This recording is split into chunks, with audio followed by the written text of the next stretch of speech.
Mga isong ko diha kang Kristo,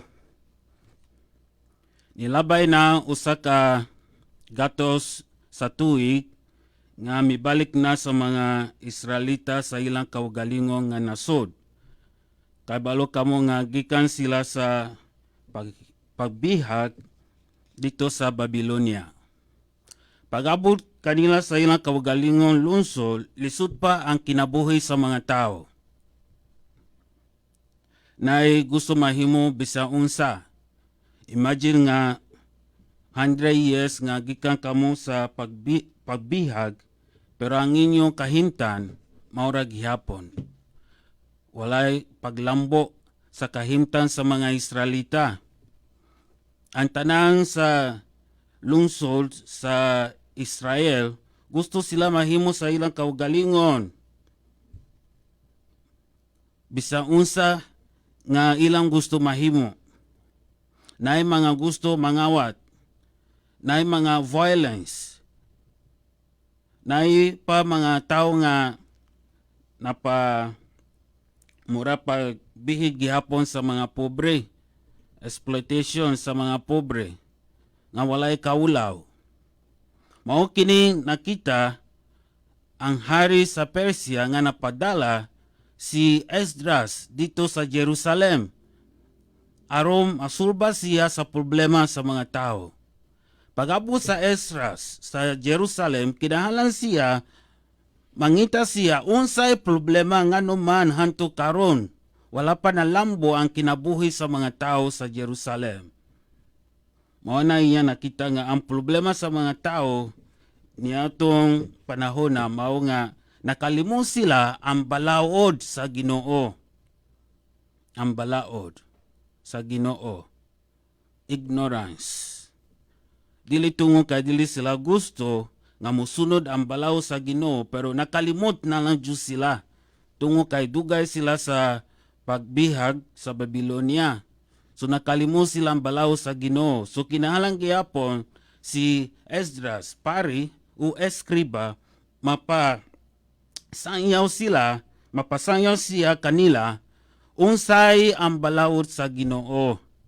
Mao na pagkahuman siya sa pagbasa sa balaod sa Ginoo, nahilak anuban kay naigo man sila nga unsaw man nakalimot sila ang mga pulong sa Ginoo. Mao na karon ingon si Esdras kanila, ayaw kamo kasubo, ayaw kamo kahilak. Wala na'y pagsubo. Wala na'y paghilak. Makawong kamo, maginom kamo sa bino. Kamaoni ang adlaw sa Ginoo. Karong hapit na duha ka tuig nga niabot na COVID-19. Anamong kinabuhi karon sa kalibutan dili mayupod. Daghang na subo kay nawala ang trabaho. Daghang mga tao nahilak pa. Daghang mga masakiton. Ang balatian daghang pa. Pero ang mensahe kanato karon sa Ginoo mao nga ayaw na kamo kasubo, malipay kamo, ayaw na kamo kahilak. Nganuman, tungo kay sa Ebanghelyo karon, si Jesucristo napadala siya sa mga disipulo aron paayo sa mga balatian, pahatag sa mga tao hope, pag-asa, aron mamayo na ang ilang kinabuhi. Mao na kini si Jesus nahatag sa ang pulong sa mga tao nga kinahanglan jud sila nga muato diretso dito nga naay problema. Kung dawaton sila mga tao bawo dili, isa ra gihapon ang mensahe nga ihatag sa mga tao. Mao nga hapit na mahari ang Dios. Si Jerome moingon nga ignorance of the scripture is ignorance of Christ.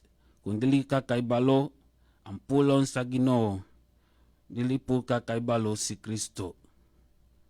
So, ang ignorance sa mga tao sa Israelita, nakakita kanila o sa diha nga pahuman sa pagbasa ang mensahe ni Esdras, nakaibalo na sila ang pulong sa Ginoo, so nanayo na ang ilang kinabuhi. So kinahanglan kita usab mabasa kita kanunay ang pulong nga gihatag kanato. Ayaw mo kalimti pagbasa sa Biblia kada adlaw. Kay kung dili ka mo pabasa sa Biblia kada adlaw, makalimot jud kamo mga balaw sa Ginoo. O kung makalimot kita ang balaw sa Ginoo, na mga konsekwensi sana. Dili mamayo ang atong kinabuhi. Karon na-promise nga si Jesus, siya ang master sa pagdala sa kayuhan sa mga tao. Magampo kita nga pinagi ni Saint Jerome, makadawat kita sa mga blessings nga gikan sa Ginoo.